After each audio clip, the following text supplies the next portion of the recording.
Selanjutnya contoh aplikasi derivatif. Ketika bed berputar, ketika sabuk berputar, pada bed bekerja gaya sentripetal. Contohnya misalkan belt pada kompresor, belt pada mesin matic-nya. Bahwa rumus umumnya adalah ini. Jadi ini ada gambar puli, kemudian ini gambar sabuk, ya gambar sabuk. Maka pada sabuk akan bekerja gaya sentripetal yang perlu diperhitungkan, ya, supaya sabuknya tidak putus. Dimensi, geometri, dan sifat-sifat mekanik lainnya perlu dicari berdasarkan salah satunya gaya sentripetal yang bekerja pada sabuk. Nah, rumus umumnya adalah seperti ini. Gaya sentripetal sama dengan massa sabuk dikali kecepatan linear sabuk dibagi jari-jari puli. Sehingga menjadi sama dengan massa kali jari-jari kali kecepatan sudutnya yang dikuadratkan.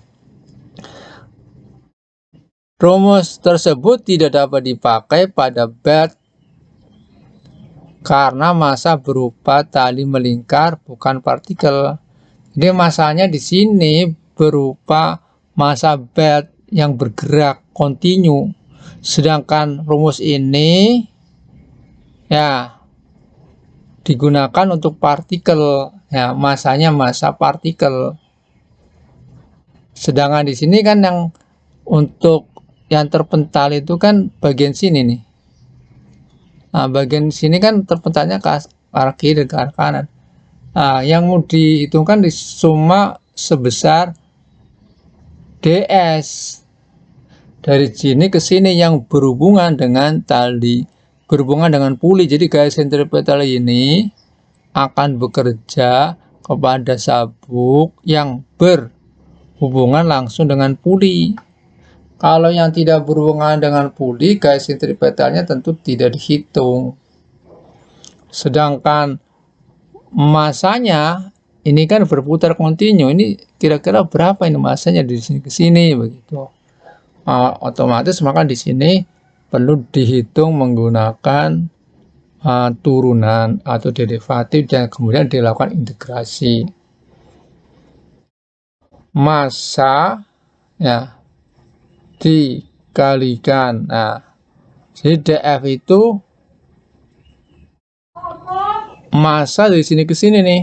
Nah, massa dari sini ke sini nih massanya. Ya, berarti massa kali ds. Ini massa yang sangat kecil. Kemudian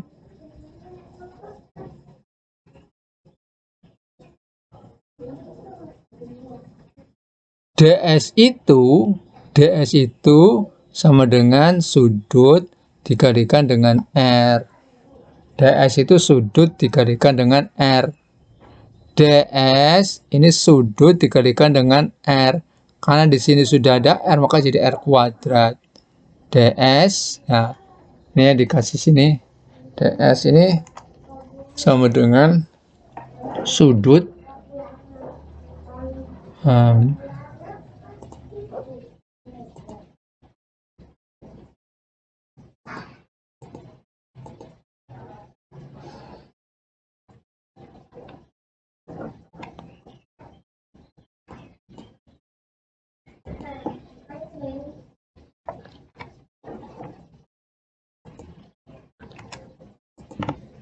ds sudut dikalikan R.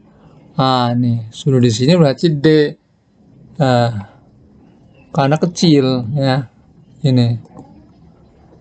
Nah, jadi ds sama dengan d theta kali R. Karena di sini sudah ada R, maka menjadi R kuadrat. Kemudian kemudian penulisannya dirapikan.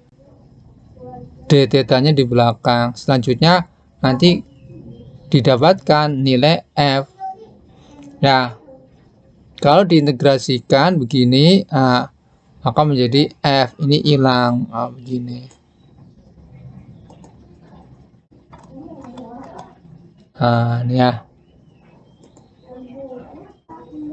Diturunkan terhadap apa di sini? Nah, fungsi apa diturunkan terhadap apa ini ya? Terhadap sudutnya nih. Sudutnya berapa sampai berapa? Ini penerapan. Catatan, pemakaian turunan dalam analisis yaitu untuk mendapatkan rumus atau hasil yang lebih teliti. Yang lebih teliti ini ya, harus digarisbawahi, yang lebih teliti.